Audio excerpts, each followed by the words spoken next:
what's up? Today I'm gonna show you guys 3 delicious chocolate desserts. All 3 are designed for the same type of person, the home cook who wants to make a nice tasting dessert from scratch, but has no experience making sweet things. These desserts are light on time commitment, easy to make, and most importantly, no fail, meaning the margin for error here is huge, and literally anyone with 30 to 45 minutes of time can make them. First up is a flourless chocolate cake. It's rich, fudgy, doesn't require a stand mixer, and it's gluten-free. To get started, I'll grab a non-stick pan and drop it on the stove. Into that, I'll add 2 sticks or 230 grams of unsalted butter, then 330 grams of 70% bittersweet dark chocolate. From here, I will very gently melt those 2 things together for about 5 minutes over the lowest possible heat. Next, I'll grab a medium bowl and 6 large eggs, then crack those eggs into the bowl. Next, I need to separate the yolks from the whites. To do that, I'll gently scoop a yolk out of the bowl and let the white fall through my fingers as I pass this yolk back and forth between each hand. A lot of people will separate the yolks from the whites by passing it back and forth between the egg shell, and that's fine if that's your truth, but a lot of the time the sharp edge of the shell will nick the yolk, cracking it open, and will mix the yolks and the whites together, and that's not ideal. For this dish, we want to keep the 2 things completely separated. Next, I'll grab a whisk, preferably a metal one, then I'll jump into the bowl of the egg whites and whip them up until they hold a soft peak. Of course, if you had a stand mixer, you could definitely use one of those and speed up this whole process, but I actually think doing this by hand is better. In a stand mixer, the egg whites can go from perfect soft peaks to over whipped and mealy in just a matter of seconds. And about 8 minutes later, you can see that I've whipped these whites up to the soft peak stage. So next I'll grab my egg yolks and add in 185 grams of sugar, 10 grams vanilla extract, 4 grams of salt, 10 grams of cornstarch, 1 whole Nespresso pod, or about 4 to 5 grams of instant coffee. Next in goes 60 grams of buttermilk, or 30 grams of sour cream mixed with 30 grams of milk. Then I'll check back on my chocolate over at the stove. As you can see, after a few stirs, it's now homogeneous and melty looking. So I'll scoot this chocolate over to my bowl and scrape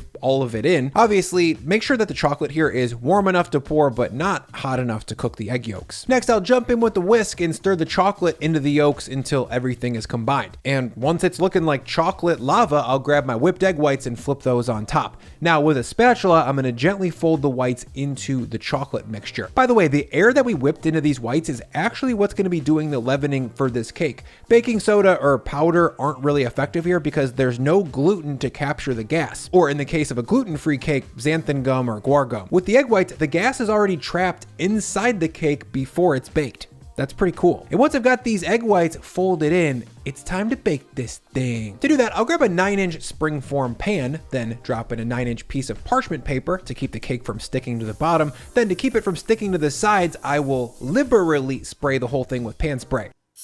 Next, I'll dump this cake batter into my well-lubed 9-inch springform pan, then I'll give it a few assertive but also gentle taps to level it out. Finally, the springform goes onto a sheet tray to catch any drippage that might seep out through the bottom seams, then I'll throw the whole thing into a 275F oven to bake for 60 to 70 minutes. Roughly 70 minutes later, when I pull this cake out of the oven, it is fully set throughout. But before we eat it, it has to cool for at least 1 hour, but preferably 2. At that point, I will pop off the springform collar, then I'm gonna grab a fine mesh strainer, a little bit of cocoa powder, and then I will gracefully dust the top of this cake with just a touch. You should still be able to see the cake through the powder. Too much cocoa is overpowering flavor-wise, and it kind of dries out your mouth. You guys, as somebody who designs a lot of recipes for a living, let me just say that to achieve this level of decadence at home, you almost always need some advanced technique paired with a huge investment of time and effort. This recipe requires neither of those things. It's easy and it's super good. It's dense, it's smooth, and it is the chocolatiest.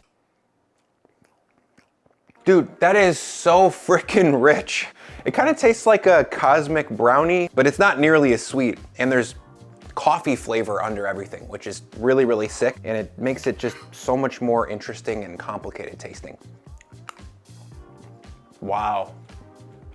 Up next is a crispy on the outside, chewy on the inside, triple chocolate brownie cookie. But first, I'll thank Wild Grain for sponsoring this video. Wild Grain is the first ever bake from frozen subscription box for sourdough, fresh pasta, and artisanal pastries. They support the best small bakeries in the country, including the excellent Companion Bakery here in St. Louis. So you can have the smell and taste of pro-level fresh baked sourdough at home, but with way less time and effort. Wild Grain goes from freezer to table in about 25 minutes, and there's no thawing required. My latest box has ready-to-bake croissants, 2 fresh pasta shapes, 2 types of sourdough, a big dog ciabatta, and a ready-to-bake cookie dough for those days when making your own just isn't an option. You can also build your own box based on exactly what you and your family like most. This would be especially great for people who don't have any type of artisanal bakery in their area, which in the US turns out to be most areas. So if you want to experience the pure pleasure of eating a fresh baked croissant at home without having to spend your entire Saturday making them, give Wild Grain a try by using my link in the description and you'll get $30 off your first order plus free croissants in every box. Just use my code Lagerstrom at checkout, and again, you'll get free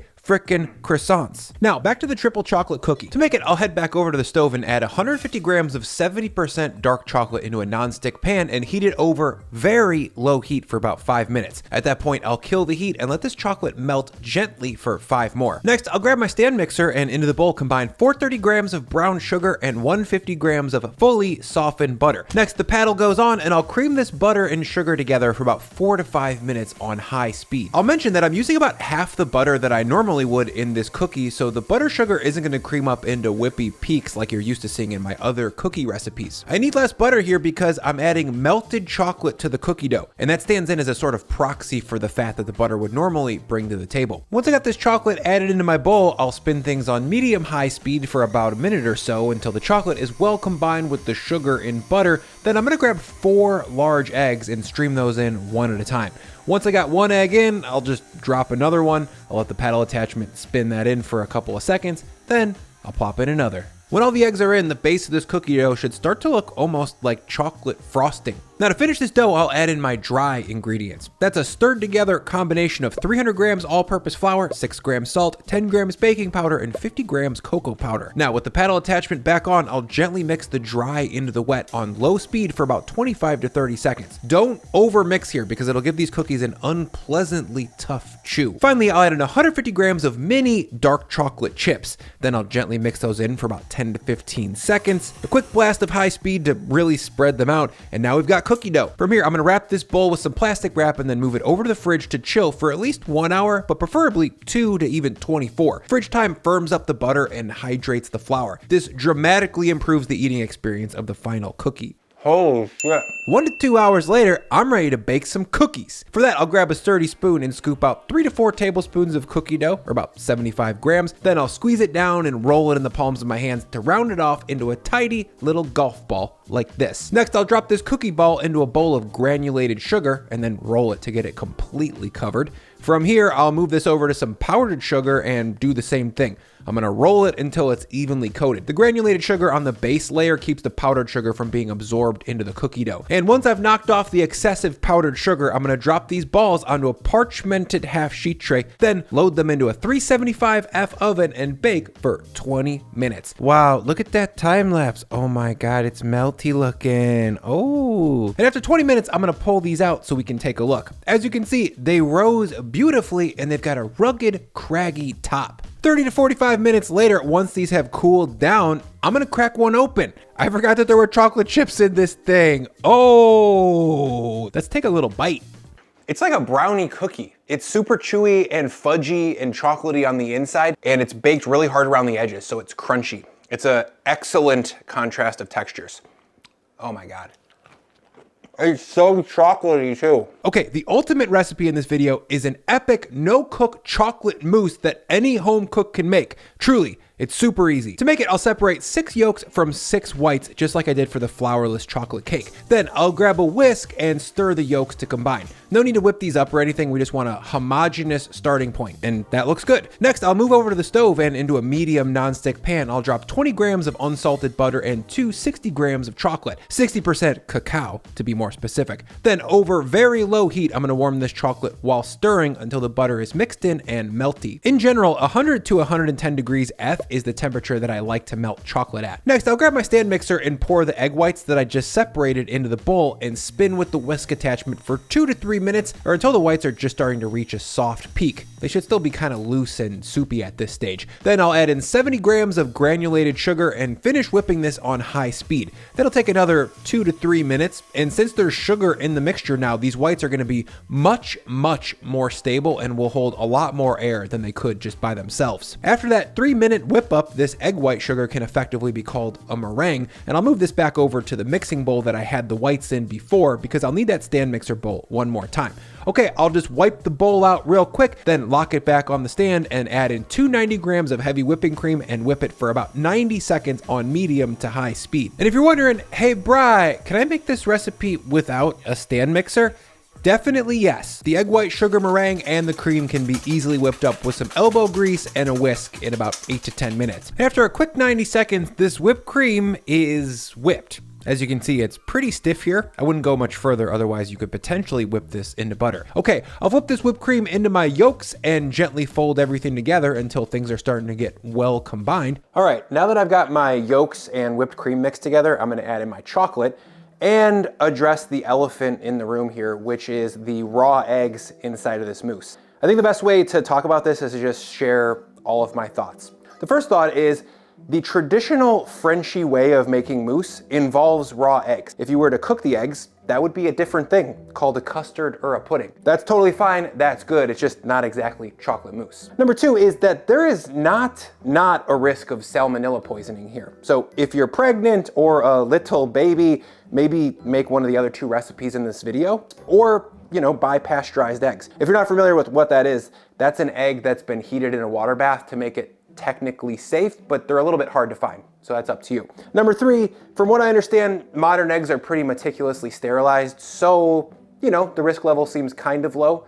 I'm willing to eat them now and again. Number 4, the way you separate the egg white from the egg yolk actually matters a lot. Passing them back and forth between the shell actually raises the risk of contamination significantly because salmonella lives on the eggshell. So just keep that in mind. Number 5, definitely don't determine whether or not you're gonna eat raw eggs based on the opinion of a food tuber with an audio arts and acoustics degree. I basically have no way to properly assess the statistical risk of eating raw eggs. Do your own Google searches, determine your risk tolerance, and go from there. Once this chocolate is folded into the whipped cream, I'm gonna grab my fluffy egg white meringue, plop that in, and then gently fold everything to combine. Again, don't go too hard here because you'll deflate the whites and lose some of that light whippiness that makes this mousse super special. And once everything is mixed together, it should look like silky, fluffy milk chocolate. Next, I'll grab a freezer bag and scoop my whipped up mousse into that. Make sure the bag is the kind that doesn't have the folded corner that helps it stand up on the counter. That makes it unusable as a piping bag. Next, I'll just zip her up and then cut off 1 inch around the corner. From here, I'll grab 8 6-ounce glass containers. Then I'll grab my bag and pipe about 5 ounces into each jar and fill them about 90% of the way up. In retrospect, maybe a 1 inch slice on the corner of this baggie is too wide. The mousse is kind of loose and it's making things messy. And once I've got 9 of these things filled up, I'll lightly tap them on the counter to settle them down and level them out in the jars. Then I'm gonna move this tray over to the fridge so that the mousse can set for at least 2 hours. Notice that I wrapped the glass with plastic wrap. That's gonna keep the mousse from absorbing any fridge aromas. It smells like pickles in here. 2 hours later, when I pull these out of the fridge, you can see that they are nicely set. And when I flip them over, they stay put. Nice. To serve, I'll grab my box grater and a chunky piece of dark chocolate and then shave a little bit on the large slotted side. In my opinion, the microplane or the feather shred options are just a little bit too small and create a chocolate dust that doesn't have much flavor. Next, I'll drop a single dollop of whipped sour cream on top. Recipe and description if you want it, by the way. Then I'll sprinkle on a tasteful hit of my shaved chocolate. And that's a delicious no-cook chocolate mousse that literally anyone can make. It's so dense with flavor while also being super light and fluffy at the same time. It's silky, it's creamy, and it feels good in your mouth. It's like the inside of a Milky Way, but not in a bad way. It does taste like nougat. It's good. I hope you guys actually use these recipes sometime soon. Truly, I designed them to be bulletproof, beginner friendly, and extremely high payoff. If you guys want to see another well-tested recipe video from me, YouTube thinks this is the one that you want to watch next. Click it, and I'll see you there. Now, let's eat this thing.